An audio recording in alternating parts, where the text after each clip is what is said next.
आदाब। मैं Saket online classes में आपको आज संत थॉमस एक्विनास के राजनीतिक विचारों, उनके कानून संबंधी विचारों से अवगत कराऊंगी। तो आइए हम संत थॉमस एक्विनास के राजनीतिक विचारों के बारे में जानते हैं।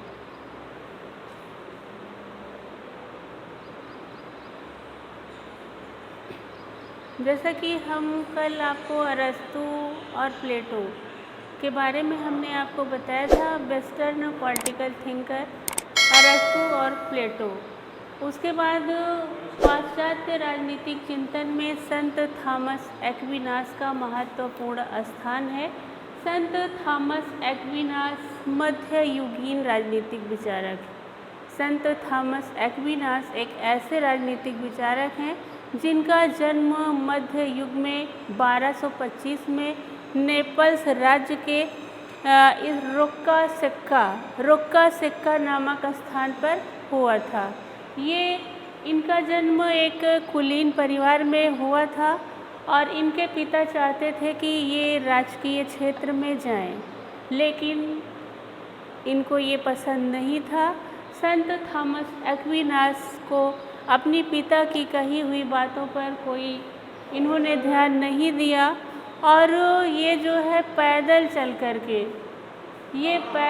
करके नेपल्स राज्य से पेरिस जा पहुँचे।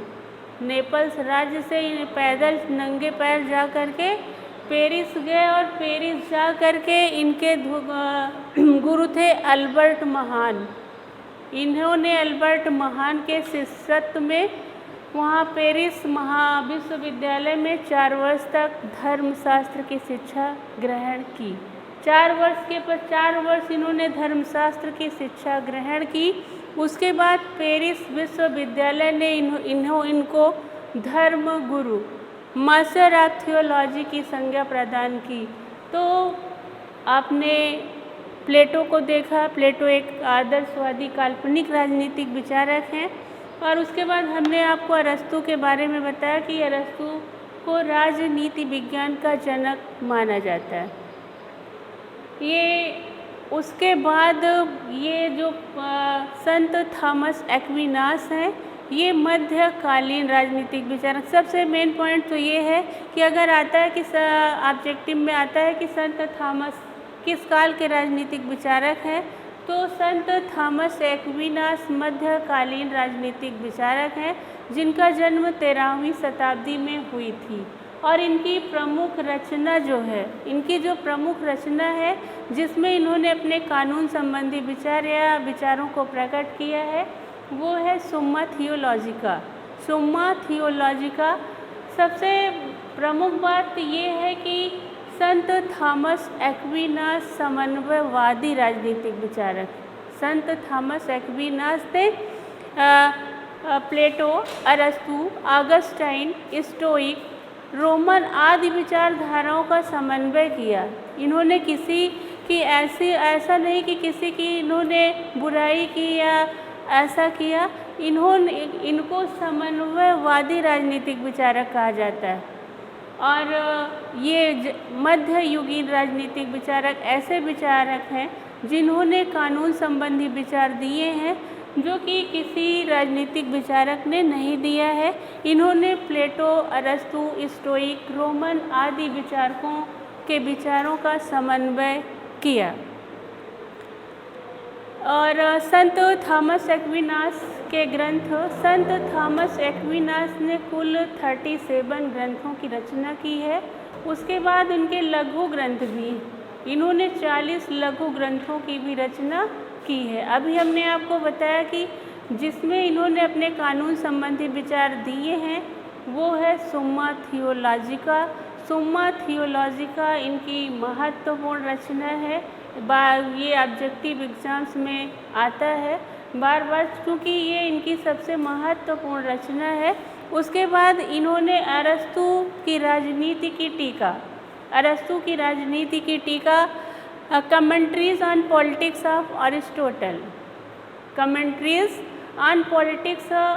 अरिस्टोटल नामक रचना की। ये इनकी दो महत्वपूर्ण रचनाएं हैं, Summa Theologica commentaries on politics of Aristotle. ये दो इनकी महत्वपूर्ण रचनाएं हैं। और संत थॉमस एक्विनास ऐसे राजनीतिक विचारक हैं जिन्होंने मध्य युग और यूनानी चिंतन का समन्वय कर दिया। मध्य युग और यूनानी चिंतन का समन्वय कर दिया। यूनानी चिंतन और धर्म की मौलिक मान्यताओं का समन्वय किया। ये ऐसे राजनीतिक विचारक थे जिन्होंने यूनानी चिंतन और धर्म की मौलिक मान्यताओं का समर्थन किया। आप जानते हैं, जो भी पॉलिटिकल साइंस के स्टूडेंट होंगे वो जानते हैं, प्लेटो और अरस्तु जो हैं बहुत ही महत्वपूर्ण विचारक हैं, या सभी महत्वपूर्ण विचारक हैं। संत थॉमस एक्विनास का सबसे इम्पॉर्टेंट क्वेश्चंस जो है वो उनके कानून संबंधी विचार ही हैं, बल्कि ये है कि वो समन्वयवादी विचारक थे। अभी हम आपको आगे वीडियो में बताएंगे मैकियावेली को। मैकियावेली एक ऐसे राजनीतिक विचारक है जिन्होंने यथार्थ का चित्रण किया, यथार्थ का चित्रण किया और धर्म को नैतिकता से अलग कर दिया। लेकिन संत थॉमस एक्विनास ने ऐसा नहीं किया। उन्होंने दर्शन को धर्म माना और उन्होंने कहा कि जो दर्शन है वो धर्म से संपूर्ण हो जाता है। जैसा कि सेबाइन ने कहा, विज्ञान और दर्शन जिस पद्धति का प्रारंभ करते हैं, धर्म शास्त्र उसे पूर्ण करता है। श्रद्धा विवेक की पूर्णता है, वो दोनों मिलकर ज्ञान के मंदिर का निर्माण करते हैं, किंतु कहीं भी वे एक दूसरे से नहीं टकराते, एक दूसरे के विरुद्ध कार्य नहीं करते। तो इनका कहने का क्या तात्पर्य था? जैसा कि सेबाइन ने कहा कि दर्शन और धर्म दोनों एक दूसरे के पूरक हों, वे कभी एक दूसरे से टकराते नहीं हैं, वो कभी एक दूसरे से टकराते नहीं हैं। संत थॉमस एक्विनास के कानून संबंधी विचार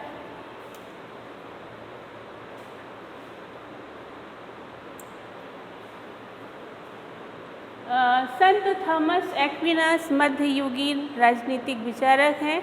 13वीं शताब्दी में इनका जन्म हुआ था और इनका सबसे महत्वपूर्ण जो राजनीतिक विचार है, पॉलिटिकल थियरी है, वो कानून संबंधी विचार है। कानून संबंधी विचार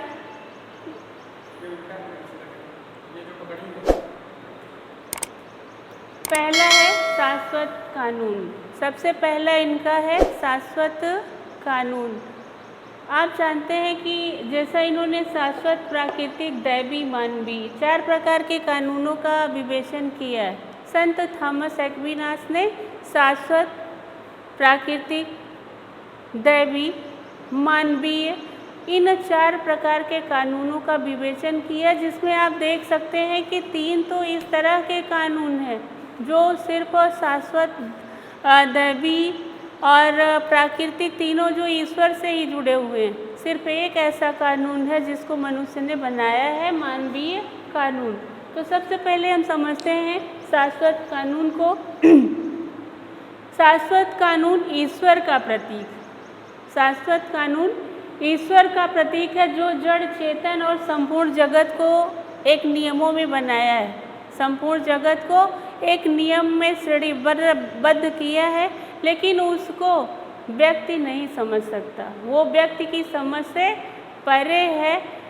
शाश्वत कानून के तहत संत थॉमस एक्विनास ने ऐसा कहा है कि शाश्वत कानून ऐसा है जो ईश्वरीय कानून है, जो मनुष्य की समझ से या मनुष्य के विवेक से परे है। वो जड़, चेतन या जो भी है उन नियमों को बनाता है। उसके बाद है उनका प्राकृतिक कानून। नंबर 2 है उनका प्राकृतिक कानून। सभी के प्राकृतिक कानून सभी को प्राप्त। प्राकृतिक कानून एक ऐसा कानून है जो सभी व्यक्ति को प्राप्त, चाहे जिस तरह से वो प्राप्त हो, समान रूप से प्राकृतिक कानून सभी व्यक्तियों को प्राप्त है, वो चाहे छोटा हो चाहे बड़ा हो। हम देखते हैं कि हमारे पास प्रकृति का जो भी चीज़ प्रकृति ने जो भी दिए, हमारे पास प्रकृति का दिया हुआ जो भी है, भूकंप है, बाढ़ है, आपदा है, आती है तो सबके लिए आती, उसमें कोई अमीरी गरीबी नहीं होती। तो प्राकृतिक कानून, संत थॉमस एक्विनास ने कहा कि प्राकृतिक कानून ऐसा कानून है जो व्यक्तियों के लिए बनाया गया है और प्राकृतिक कानून में कोई भी छोटा या बड़ा नहीं है, ना अमीर ना गरीब है। आप देखते हैं पेड़ है, वायु है, पानी बरसता है सबके लिए, फल है सबके लिए। जब बाढ़ आती है, भूकंप आती है, आपदा है, या अभी आप देख लीजिए कोरोना महामारी है, उसमें कोई छोटा या बड़ा या अमीर या गरीब नहीं है। प्राकृतिक कानून जो है वो सबको प्राप्त है, ऐसा संत थॉमस एक्विनास का कहना है। अगला है दैवी कानून।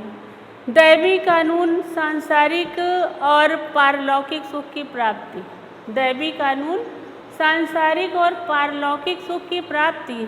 संसार में या संसार के जो सुख हैं, हर व्यक्ति चाहता है कि हमको किसी न किसी तरह हर व्यक्ति में लालसा होती है कि हम इस सुख को प्राप्त करें या इसको प्राप्त करें। तो सांसारिक सुख और पारलौकिक सुख, दोनों सुखों की प्राप्ति किसके तहत की जाती है? दैवी सुख के तहत। दैवी कानून के तहत सांसारिक और पारलौकिक सुखों की प्राप्ति की जा सकती है, ऐसा संत थॉमस एक्विनास ने कहा। तो आपको हमने शाश्वत कानून, प्राकृतिक कानून, दैवी कानून, ये तीनों कानून लगभग मिलते जुलते हैं। अब आते हैं हम मानवीय कानून। चौथा कानून है मानवीय कानून। मानवीय कानून चूँकि हम पढ़ रहे हैं western political thinker. Western political thinker संत थॉमस एक्विनास। वेस्टर्न मतलब पाश्चात्य राजनीतिक विचारक। जब राजा होते थे या राजतंत्र होता था, राज्य होते थे, उस समय शायद ये जो डेमोक्रेसी है ये और ये जो संविधान नए बने हैं ये न रहे हों, क्योंकि लिखे तो जितने भी संविधान के वर्गीकरण हैं उसको तो अरस्तु ने लिखा है। अरस्तु ने लिखा है, लेकिन उस टाइम ऐसा संविधान नहीं था। तो मानवीय कानून का तात्पर्य है जैसे कि मनुष्य स्वभावतः ईर्ष्यालु होता है, झगड़ालू होता है, कोई व्यक्ति दयालु होता है, किसी में भावनाएं होती हैं, किसी में भावनाएं नहीं होती। तो कहीं ना कहीं ईर्ष्या, द्वेष, झगड़ा, लड़ाई चलती रहती। तो इसके लिए मनुष्य मानवीय कानून की आवश्यकता है। अगर मानवीय कानून नहीं होगा तो शासन संचालित नहीं हो सकता। किसी भी प्रकार के शासन तंत्र को संचालित नहीं किया जा सकता। इसलिए संत थॉमस एक्विनास ने कहा कि ये कानून तो जो है शाश्वत, प्राकृतिक, दैवी, ये प्रदत्त, लेकिन मानवीय कानून स्वयं मनुष्य विवेक से बनाता है। वो विवेक से बनाता है कि किस तरह से हम शासन या राज्य को संचालित करें। उस तरह से मानवीय कानून कौन बनाता है? मनुष्य। मनुष्य अपने विवेक के द्वारा मानवीय कानून का निर्माण करता है। यह मनुष्य के विवेक की उपज है। मानवीय कानून मनुष्य के विवेक की उपज है, जिसे मानवीय कानून कहा जाता है। तो ऑब्जेक्टिव में सबसे, चूँकि PCS IAS में भी ये जो पेपर वेस्टर्न पॉलिटिकल थॉट है या थिंकर है ये आता है, उसमें ये क्वेश्चन शायद हर बार आते हैं। संत थॉमस एक्विनास के कानून संबंधी विचार। संत थॉमस एक्विनास के कानून संबंधी विचारों में एक तो तीनों में समानता है, शाश्वत, प्राकृतिक, दैवी। ये समझ से परे होते हैं कि ये तीनों क्यों दिए गए, क्योंकि शाश्वत भी उसी तरह का है, प्राकृतिक भी उसी तरह का है, दैवी भी उसी तरह का है। मानवीय कानून में अंतर है, चूँकि इसको मनुष्य ने बनाया है, स्वयं विवेक से बनाया है, जो समझ सकता है। लेकिन तीनों को किसी न किसी तरह से संत थॉमस एक्विनास ने व्याख्यायित किया है अलग अलग तरीके से।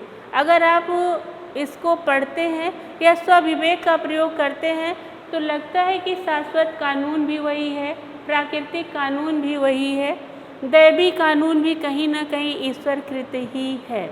लेकिन उन्होंने अंतर डिफाइन कर दिया है कि शाश्वत कानून जड़ और चेतन जगत से है, प्राकृतिक कानून जो सबको प्राप्त है, सभी को समान रूप से प्राप्त है, दैवी कानून पारलौकिक और सांसारिक सुख से प्राप्त है, मानवीय कानून जिसमें मनुष्य अपने स्वविवेक से कानून बनाता है उसे मानवीय कानून कहते हैं।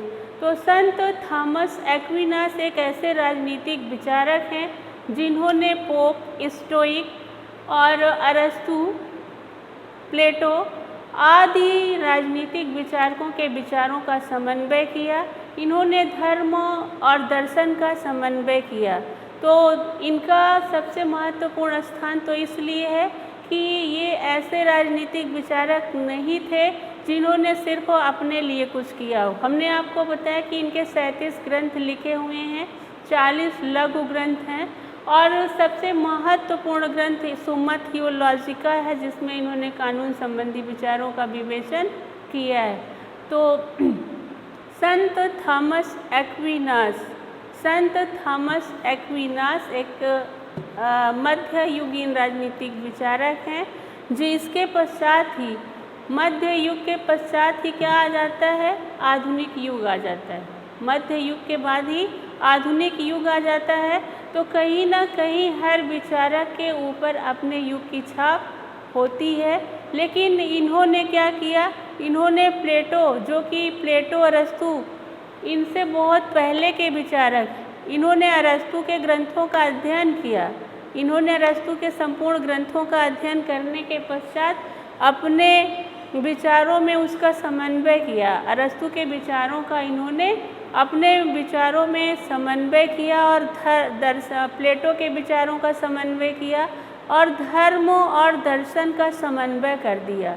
इन्होंने कहा कि हम किसी को अलग नहीं कर सकते, बल्कि हमने अभी आपको बताया था, जैसा कि कोकर का कथन है, राजनीतिक चिंतन के लिए सामान्यतः एक्विनास का कानून विषयक विवेचन संभवतः उसकी महानतम देन है। किसने कहा है? कोकर ने। ऑब्जेक्टिव में ये भी आ सकता है कि ये किसका कथन है?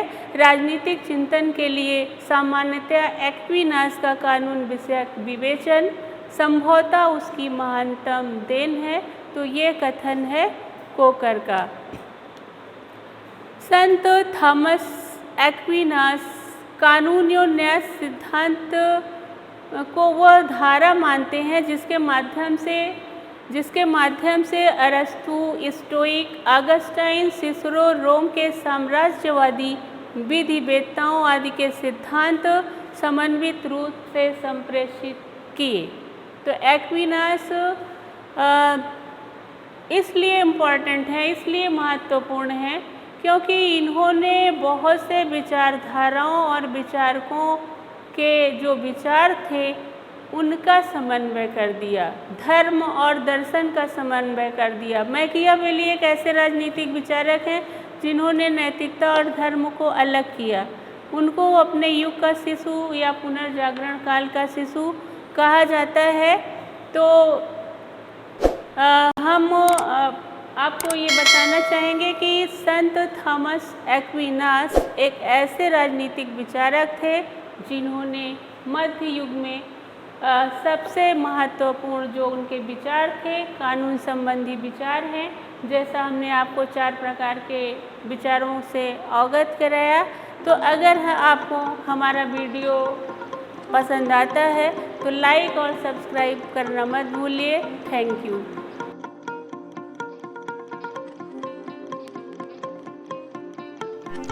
इस वीडियो को अपने दोस्तों के साथ ज़रूर शेयर कीजिए। अगर इस टॉपिक पर आपके कोई भी क्वेश्चन है तो नीचे कमेंट करके पूछिए, हम उत्तर देने का प्रयास करेंगे। और अगर आपने अभी तक हमारे चैनल को सब्सक्राइब नहीं किया है तो तुरंत सब्सक्राइब करिए, साथ ही बेल आइकन पर क्लिक करें ताकि आगे आने वाले सभी वीडियो आप तक पहुंचते रहें और आप हमसे यूं ही जुड़ें।